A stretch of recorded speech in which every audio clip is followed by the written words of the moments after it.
Hello friends, welcome to educators.com. I am Preeti Rathi.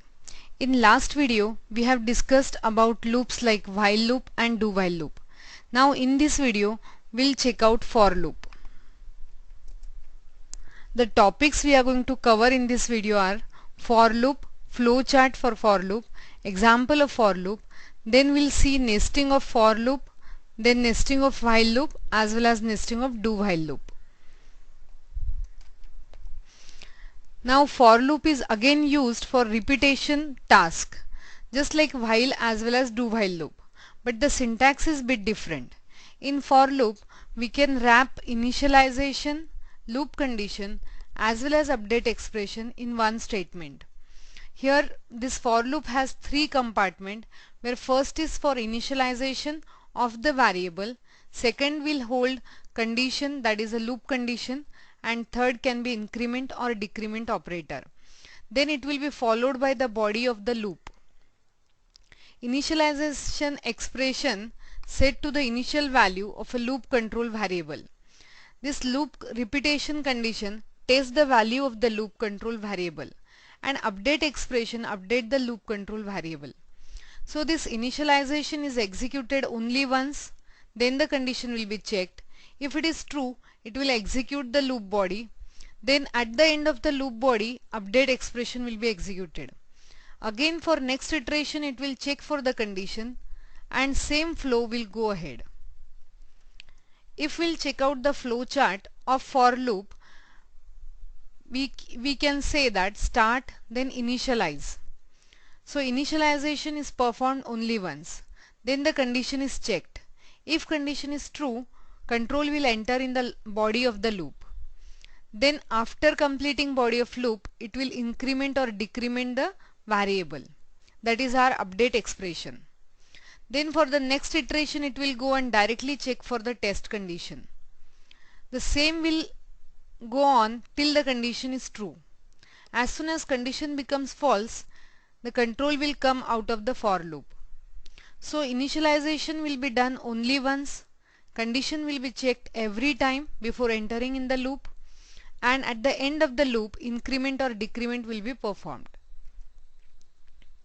Now in this example, if suppose we want to calculate simple interest for three times, so instead of repeating the 4 line of code for 3 times, we can do it in a loop. So count is a variable which we are initializing here.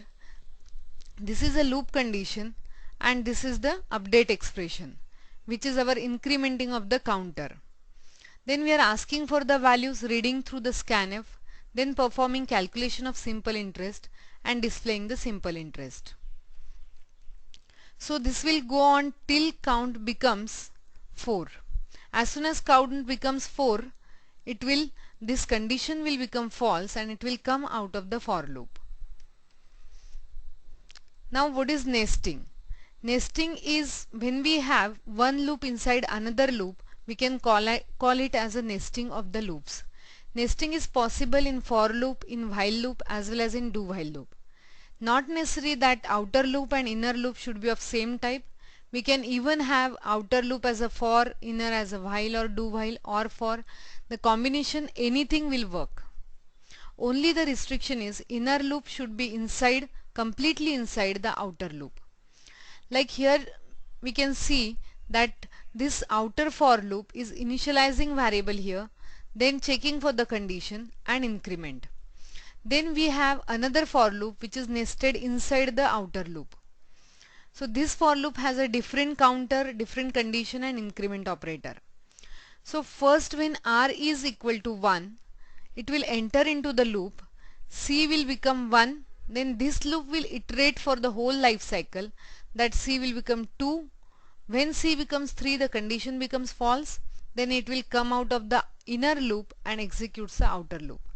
So we can say for one iteration of the outer loop, the whole life of inner loop will be executed. Now same is true with the while loop. If we have while loop, so only the syntax is different, that initially we'll have condition, initialization has to be done outside, then condition, then after entering at the end we can have increment or decrement operator. And just like for loop, for one iteration of the outer loop, the whole life cycle of inner loop will be executed. Again, do while statement is also same, that for one iteration of the outer loop, the whole life cycle of inner loop will be executed. Only the difference is do while will be executed at least once, and then at the end it checks for the condition. So first it will execute printf, then increment, and condition will be checked. Till the condition is true, it will iterate for the inner loop, then it will go for the next iteration of the outer loop. This way we can have do while nesting. So now we'll check out this practically. Now in this application we are doing as usual hash include for stdio.h and conio.h, which are the header files having most of the important functions. Now in main method, which is the entry point of our application, I'll declare a variable. Now in loop, as a first compartment of for loop, I can have initialization of this variable. Then second is condition, where I'll just go for I is less than equal to 5. Then we have increment or decrement operator. Now I'll just print value of the I.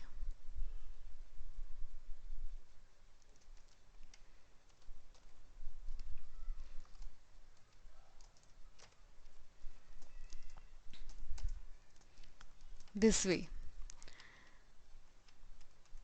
Now if I'll execute this, you can see that I's value is displayed from 1 to 5. If we want a new line to be added, so we can go for \n.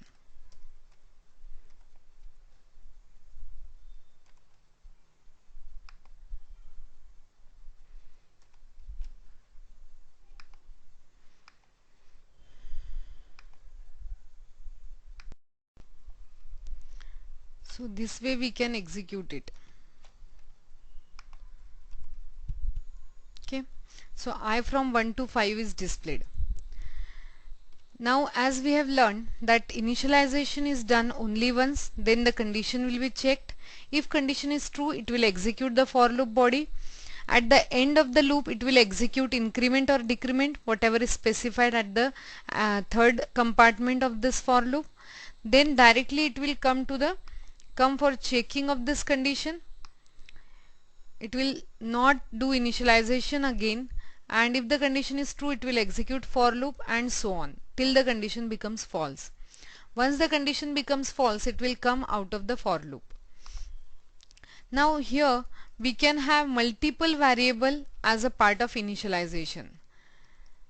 For example, if I need j also, so I can just combine this over here separated by comma. Even I can keep it for the increment decrement also. If I want to display both the variable, so we can use j equal to %d, and that also can be attached here. Now if I'll execute, we can see I is 1, j is 1, 2, 2, 3, 3, 4, 4 and 5, 5. Like this we'll get the output. So we can combine multiple initialization as well as multiple increment decrement operator. But the condition should be something which should return true or false. Now the few more alteration we can see here, that this for loop, it's not mandatory that this for loop always should have the initialization. I can skip it. If I have skipped it, then I should initialize the variable outside the loop.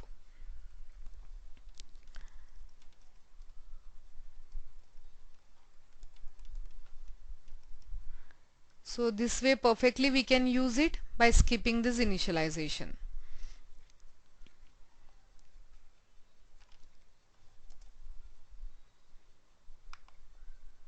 This j should be removed. So this way we can execute it. Now the next thing is this increment decrement also we can remove. If I am removing this, then definitely I have to do it at the end of the loop. So here explicitly we can have increment decrement operator. Now again I'll execute this. So same output we got. Now one more thing we have, even we can remove this in condition as well.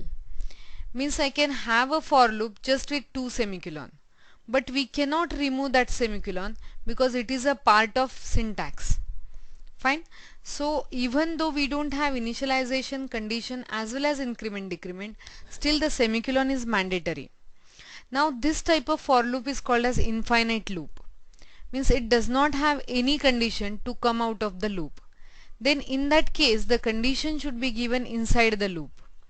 We can always have condition at this level that after increment,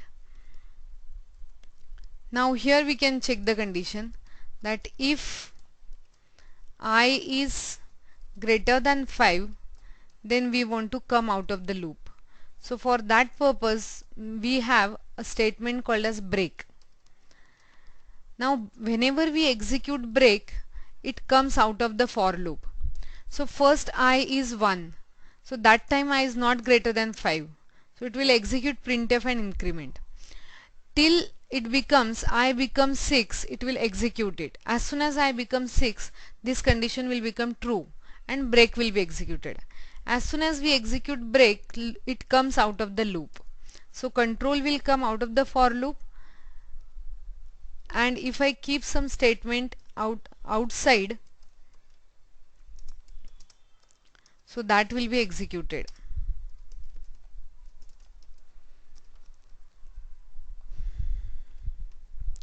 So you can see I equal to 5 and then directly out of for loop is executed.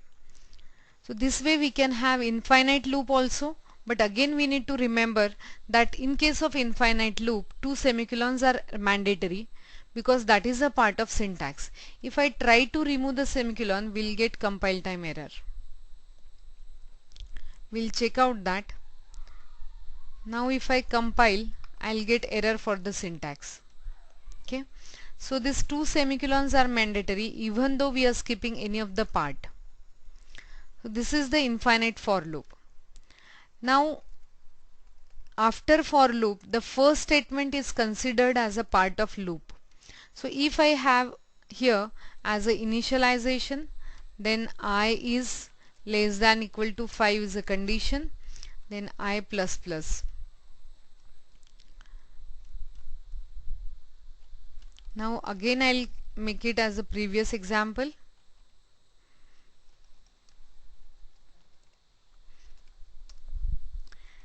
Now here if I give one semicolon here, so it won't give any compile time error because we know that semicolon is a executable statement, but this semicolon will become body of the for loop and for every iteration it will just execute semicolon. So it will not give 5 times this printf output, but it will just execute the semicolon, and when the condition becomes false, that time only once this printf will be executed. So we'll check out this. You can see here directly we are getting I equal to 6 because when I was 6, that time the condition was false.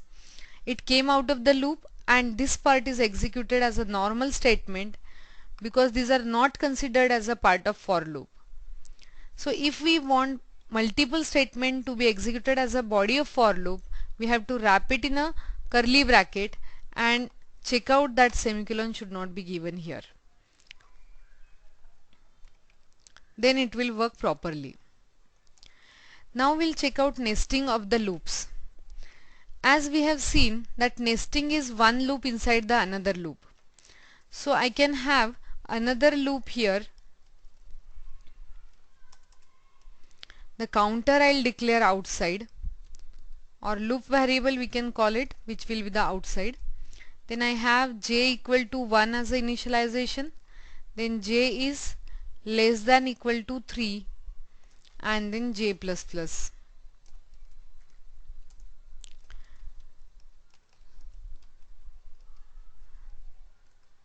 Now we'll display I as well as j.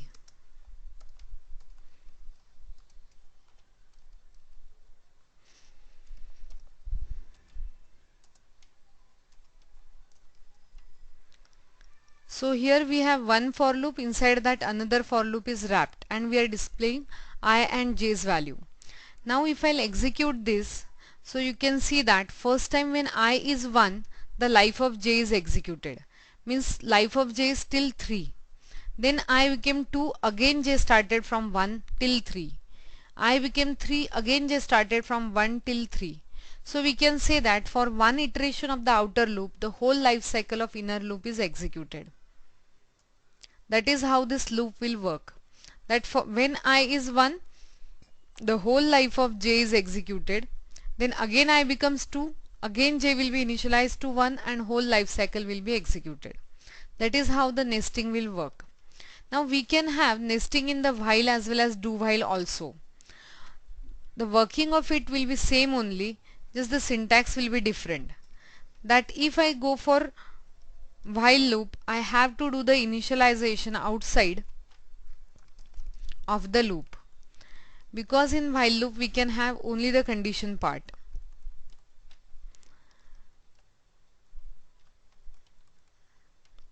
So we'll modify it for that. Initialization will remove and we'll keep only condition. Now as we know, in the while loop at the end we have to do the initialization of counter variable. Same is true for the outer loop also.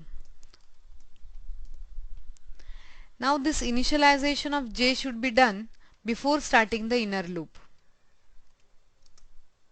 So here I can initialize j to 1. So this will give the same output which we were getting using for loop.